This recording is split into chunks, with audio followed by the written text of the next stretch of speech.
సమాజంలో నిచ్చెన మెట్ల వ్యవస్థ నిమ్న జాతులను అణిచివేసేందుకు మనుధర్మ శాస్త్రం ఆయుధంగా ఉందని కుల వివక్ష వ్యతిరేక పోరాట సంఘం రాష్ట్ర ప్రధాన కార్యదర్శి తపెట్ల స్కైలాబాబు అన్నారు.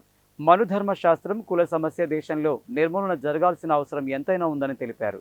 కేవీపీఎస్ నల్గొండ జిల్లా స్థాయి సామాజిక శిక్షణ తరగతులు 26-27 ఎంవిఎన్ ట్రస్ట్ భవనంలో జరుగుతున్న సందర్భంగా ఈ కార్యక్రమానికి ముఖ్య అతిథిగా కుల వివక్ష వ్యతిరేక పోరాట సంఘం రాష్ట్ర ప్రధాన కార్యదర్శి తపెట్ల స్కైలాబాబు పాల్గొని ప్రారంభోపన్యాసం చేశారు. దేశంలో 6,486 కులాలు, 28,000 ఉపకులాలు ఉన్నాయని అన్నారు. తరతరాలుగా మనుస్మృతి, మనుధర్మ శాస్త్రం ఆధారంగా మనిషిని మనిషిగా చూసే పరిస్థితి లేదన్నారు. కులం పేర దాడులు, దౌర్జన్యాలు పెరిగిపోయాయని, ముఖ్యంగా కేంద్రంలో బీజేపీ అధికారంలోకి వచ్చిన నాటి నుండి భారత రాజ్యాంగాన్ని తొలగిస్తామని, మనుధర్మ శాస్త్రాన్ని తీసుకొస్తామని చెబుతూనే దళిత, గిరిజన ప్రజలపైన దాడులు చేసి హత్యలు, అత్యాచారాలు చేస్తున్నారని ఆవేదన వ్యక్తం చేశారు. విద్య, వైద్యం పేదలకు అందడం లేదని, సంక్షేమ రంగాలపై బడ్జెట్ కేటాయింపులు చేయడం లేదని విమర్శించారు.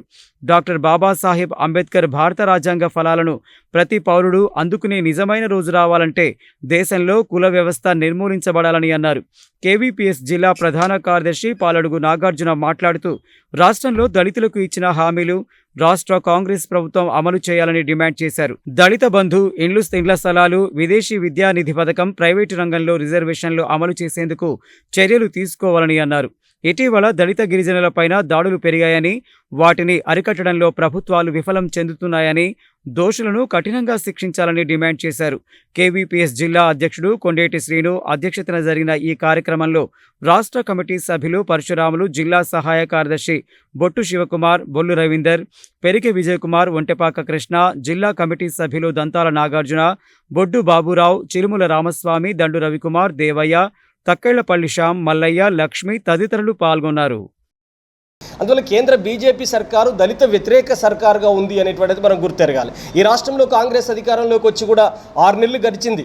ఇటీవలి కాలంలో దళితుల మీద దాడులు, దౌర్జన్యాలు పెరుగుతున్నాయి. గత టీఆర్ఎస్ ప్రభుత్వ హయాంలో దాడులు, దౌర్జన్యాలు పెరిగితే రేవంత్ రెడ్డి గారు బొలో అని చెప్పి రోడ్ల మీదకి వచ్చాడు.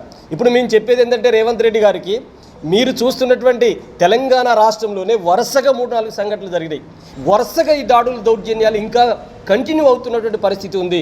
అందుకే మేము కోరుతున్నది ఒకటి, SC/ST అట్రాసిటీ ప్రివెన్షన్ యాక్ట్ అనేటువంటిది, అత్యాచార నిరోధక చట్టం యొక్క దానికి ఉన్నటువంటి హక్కులు, దానికి ఉన్నటువంటి బలాన్నంతా గుంజేసేటువంటి పని వాళ్ళ పోలీసు ఉన్నతాధికారులు చేశారు.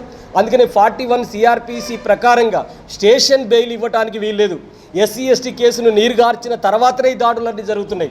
SC/ST అట్రాసిటీ కేసును 1989, 2015లో సవరించబడ్డటువంటి చట్టాన్ని పక్కడ్బందీగా అమలు చేయగలిగితే దళితులపైన దాడులు ఆగిపోయేటువంటి పరిస్థితి ఉంది. మెరుగుపరిచే విధంగా కులవివక్ష వ్యతిరేక పోరాట సంఘం రాష్ట్ర వ్యాప్త ఉద్యమానికి శ్రీకారం చుడు. బడ్జెట్ కేటాయింపులు కానీ, దళితులకు సంబంధించిన సంక్షేమ పథకాలు కానీ ఎక్కడ కూడా అమలవుతున్న పరిస్థితి లేదు. అందుకనే రేవంత్ రెడ్డి ప్రభుత్వం ఎన్నికల్లో ఇచ్చినటువంటి హామీల ప్రకారంగా దళితులకు సంబంధించినటువంటి అనేక వాగ్దానాలు ఇచ్చారు. అవి అమలు చేయమని కులవివక్ష వ్యతిరేక పోరాట సంఘం డిమాండ్ చేస్తున్నది. ముఖ్యంగా దళిత బంధు కానీ, ఇండ్ల స్థలాలు కానీ, అట్లాగే ఉద్యోగాలు కానీ, అదే రకంగా ప్రైవేట్ రంగంలో రిజర్వేషన్లు అమలు చేసేటువంటి పరిస్థితులు కానీ ఇవన్నీ కూడా అమలు చేయడం కోసం ఈ ప్రభుత్వం పూనుకోవాల్సిన అవసరం ఉంది. లేని పక్షంలో జిల్లా వ్యాప్తంగా అనేక ఉద్యమాలు చేయడానికి ఈ క్లాసుల నిర్వహణ జరగబోతున్నది. ముఖ్యంగా సంక్షేమ హాస్టళ్ళు కానీ, అదే రకంగా సంక్షేమ హాస్టళ్లకు సంబంధించినటువంటి సమస్యల పరిష్కారం విషయంలో కూడా పెద్ద ఎత్తున కేవీపీఎస్ గతం నుంచి పోరాడుతున్నది. భవిష్యత్తులో కూడా ఉద్యమాలను కొనసాగిస్తుంది.